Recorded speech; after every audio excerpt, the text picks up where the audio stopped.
श्री राधे राधे दोस्तों, आज मैं फिर आपके लिए धन्ना सेठ की ही कहानी लेकर के आई हूँ। सुनिएगा ज़रूर, बहुत अच्छी कहानी है। उसके आगे की कहानी है जो कल हमने डाली थी, उससे आगे की। तो चलिए शुरू करते हैं कहानी। श्री रामानंदाचार्य जी ने धन्ना जी को अपने शिष्य के रूप में स्वीकार कर लिया और उन्हें आदेश दिया कि अब तुम अपने घर चले जाओ। धन्ना जी बोले, गुरुजी अब मैं घर नहीं जाना चाहता, तो आप मुझे घर जाने का आदेश क्यों दे रहे हैं? गुरुजी बोले, अगर तुम यहाँ रहकर भजन करोगे तो केवल तुम्हारा ही कल्याण होगा, लेकिन अगर तुम अपने घर जाकर खेती किसानी करते हुए अपने माता पिता की सेवा करते हुए भजन करोगे तो तुम्हारे साथ कई जीवों का उद्धार हो जाएगा। गुरुजी के आदेश पर धन्ना जी घर लौट आए। इसके बाद जैसे ही धन्ना जी घर पहुँचे, ठाकुर जी ने उन्हें अपने हृदय से लगा लिया। इसके बाद धन्ना जी खूब संत सेवा करने लगे। जब भी उनके गांव में कोई साधु संत आते, धन्ना जी उन्हें अपने घर ले आते और बड़े प्रेम से उनकी सेवा करते, उन्हें भोजन खिलाते। संतों की सेवा करने के कारण अब उनके घर दूर दूर से साधु संत पधारने लगे।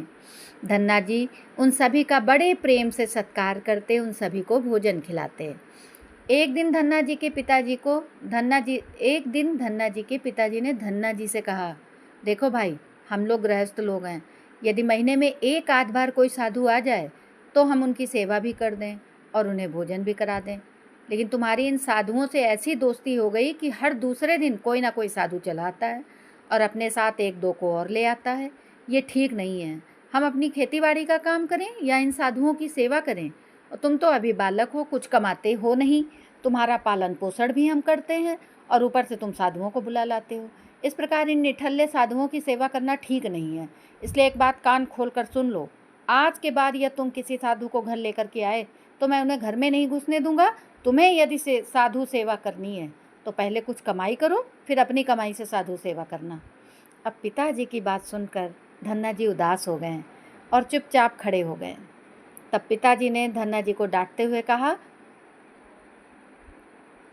आज के बाद किसी साधु को घर में लेकर मत आना और जाओ खेतों में गेहूं बो कर आओ। खेत तैयार है, बोरी में बीज का गेहूं रखा है, इसे बैलगाड़ी में ले जाओ और खेत में बो दो। धन्ना जी ने बैलगाड़ी में गेहूं रख लिया और खेत बोने चल दिए। धन्ना सेठ थोड़ी ही दूर चले थे कि उन्हें मार्ग में 5-6 साधुओं की टोली आती दिखाई दी। अब धन्ना जी ने बैलगाड़ी से उतरकर उन्हें साष्टांग प्रणाम किया। संतों ने धन्ना जी को आशीर्वाद दिया और पूछा, बेटा इस गांव में धन्ना जी का घर कौन सा है? सुना है वह जगत गुरु श्री रामानंद आचार्य के शिष्य हैं और बहुत छोटी उम्र में ही उन्होंने भगवान का दर्शन प्राप्त कर लिया है। हम भी उनका दर्शन करना चाहते हैं। ये सुनकर धन्ना जी संकोच में पड़ गए और वे हाथ जोड़कर बड़ी विनम्रता से बोले, महाराज मुझे ही लोग धन्ना भगत कहते हैं। संत बोले, भगवान ने बड़ी कृपा करी, हम जिनसे मिलने आए थे वो हमें यहीं मिल गए। निश्चित ही आप ऐसे भक्त हैं जैसा आपके विषय में सुना था। कितनी विनम्रता है आप में। चलिए आपके घर चलते हैं, वहीं बैठकर आपसे चर्चा करेंगे। धन्ना जी ने सोचा, अभी पिताजी ने साधुओं को घर लाने के लिए मना किया है। यदि मैं खेतों में बीज बोने के बजाय इन साधु संतों को घर ले गया तो पिताजी आसमान सिर पर उठा लेंगे और इन साधुओं को भी भगा देंगे। तब धन्ना जी कुछ विचार करके बोले, महाराज अभी घर पर कोई नहीं है, मैं भी खेतों की तरफ जा रहा हूँ, आप मेरे साथ वहीं चलिए। संत बोले, ठीक है, हमें तो आप ही से मिलना था, आप जहाँ ले चलें हम वहीं चलेंगे। फिर धन्ना जी उन सभी को अपने खेत ले गए। खेत में एक पेड़ के नीचे बने चबूतरे पर साधुओं को बैठाकर बोले, महाराज आप यहीं पर कुछ देर विश्राम कीजिए, तब तक मैं आपके भोजन की व्यवस्था करता हूँ। ये कहकर धन्ना जी वहाँ से बैलगाड़ी लेकर चले गए और बैलगाड़ी लेकर धन्ना जी सीधे बनिए की दुकान पर पहुँचे। वहाँ पर उन्होंने बैलगाड़ी में जो बीज वाला गेहूँ खेत में बोने के लिए रखा था उसे बनिए को बेच दिया और उससे दाल बाटी और चूरमा बनाने का सारा सामान खरीद लिया। सामान लेकर धन्ना जी खेत पहुँचे। वहाँ पर उन्होंने संतों के साथ मिलकर बहुत बढ़िया दाल बाटी और चूरमे का प्रसाद बनाया। भगवान को प्रसाद का भोग लगाने के बाद बड़े प्रेम से उन्होंने संतों को भोजन करवाया। इसी बीच भगवत चर्चा भी होती रही। संतों को भोजन करवाने के बाद बड़े प्रेम से उन्हें विदा भी कर दिया। संतों के जाने के बाद धन्ना जी सोचने लगे कि बीज वाले गेहूं को तो बेचकर संतों को भोजन करा दिया, अब खेत में क्या बोया जाए। अगर पिताजी से फिर बीज मांगने गया तो पिताजी बहुत नाराज़ होंगे। ये सोचकर धन्ना जी ने बोरियों में रेत भर ली और आसपास के लोगों को दिखाने के लिए उस रेत को ही खेतों में बोने लगे। धन्ना जी ने राम राम का नाम लेते हुए शाम तक बोरियों की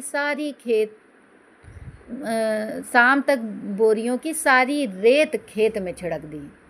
आसपास के खेतों के किसान देख रहे थे कि धन्ना सेठ खेतों में गेहूं बो रहे हैं, परंतु वे तो खेतों में रेत बो रहे थे। खेत बोने के बाद धन्ना जी बड़े प्रसन्न मन से घर की ओर चल दिए। वे सोचने लगे खेत में तो कुछ उगना नहीं है, तो देखभाल भी नहीं करनी पड़ेगी। घर पर पिताजी ने पूछा, खेत बो आए? धन्ना जी बोले, जी पिताजी, बो आया।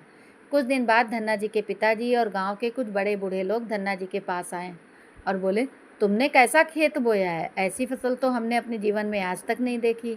ऐसा लगता है जैसे गेहूं का एक एक दाना नाप नाप कर एक समान दूरी पर बोया गया है और सारे ही दाने उगाए हों। इतनी सुंदर फसल तो हमने आज तक नहीं देखी। ये सब तुमने कैसे किया? धन्ना जी सोचने लगे, ये सब उनको ताना मार रहे हैं, खेत में कुछ उगा ही नहीं होगा, इसीलिए ऐसी बातें बोल रहे हैं। तब धन्ना जी ने स्वयं खेत पर जाकर देखा। वहाँ जाकर के वे आश्चर्यचकित रह गए। उन्होंने देखा जिस खेत में उन्होंने रेत बोई थी वहाँ पर फसल उगाई थी और ऐसी सुंदर फसल उन्होंने कभी नहीं देखी थी। फसल को देखकर धन्ना जी को भगवान की कृपा का एहसास हुआ और उनकी आंखों से आंसू निकल आए। धन्ना सेठ जोर जोर से रोने लगा। तब धन्ना जी के पिताजी और अन्य गांव वालों ने उनसे रोने का कारण पूछा। तब धन्ना जी ने रोते हुए सारी घटना कह सुनाई। धन्ना जी बोले, पिताजी, जब आपने संतों को घर लाने के लिए मना किया था और खेत बोने के लिए गेहूं दिया था, उसी दिन मुझे मार्ग में कुछ संत मिल गए। मैंने उन संतों को अपने खेत पर ठहराया, बीज वाला गेहूं बनिए को बेचकर संतों को भोजन करवाया। इसके बाद मैंने खेतों में रेत बो दी और रेत बोने के बाद ये फसल कैसे उगाई मुझे नहीं मालूम। धन्ना जी की ये बात सुनकर उनके पिताजी के भी आंसू निकल आए और वे बोले, मेरा धन्यवाद जो मेरे घर में ऐसे पुत्र ने जन्म लिया। फिर उनके पिताजी बोले, आज के बाद हम तुम्हें नहीं रोकेंगे, खूब साधुओं को बुलाओ, खूब संत सेवा करो, हम तुम्हें अब कभी नहीं मना करेंगे। आज से मैं भी भगवान की भक्ति किया करूँगा और तुम्हारे साथ संतों की सेवा किया करूँगा। इसके बाद धन्ना जी और उनके परिवार वाले खूब संत सेवा करने लगे। कुछ समय बाद धन्ना जी की उगाई हुई फसल को काटने का समय आ गया।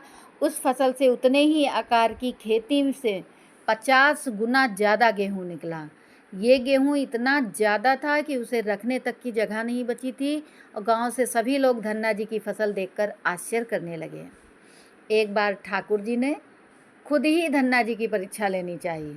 धन्ना जी के गांव में अकाल पड़ गया और फिर धन्ना जी पूरे गांव और साधु संतों को खाना खिला रहे थे, फिर गरीबों में अनाज बांट रहे थे, लेकिन धीरे धीरे उनका भी भंडार समाप्त होने लगा।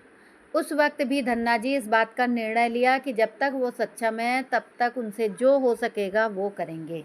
उनकी सेवा से प्रसन्न होकर ठाकुर जी खुद एक संत के रूप में उनके यहाँ आए और एक बीज दिया और बोले कि इस बीज को जाकर खेत में लगाओ और उससे जो भी मिलेगा उसे गांव वालों में बांट देना।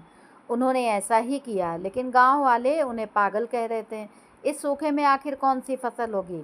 अगर फसल हुई भी तो लोगों को आश्चर्य का ठिकाना न रहा। मगर फसल जब हुई तो लोगों को आश्चर्य का ठिकाना न रहा। खेतों में फसल लहरा रही थी। एक दिन ऐसा आया जब धन्ना जी खेतों में लगी फसल पक गई।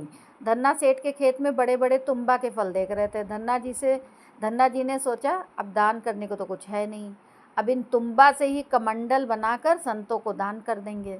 धन्ना जी खेतों में लगे सभी तुम्बा के फल तोड़कर घर ले आए और घर आकर जैसे ही उन्होंने एक तुम्बा को कमंडल बनाने के लिए काटा, उन्होंने देखा ये तुम्बा हीरे मोती और जवाहरात और कीमती रत्नों से भरे हुए थे।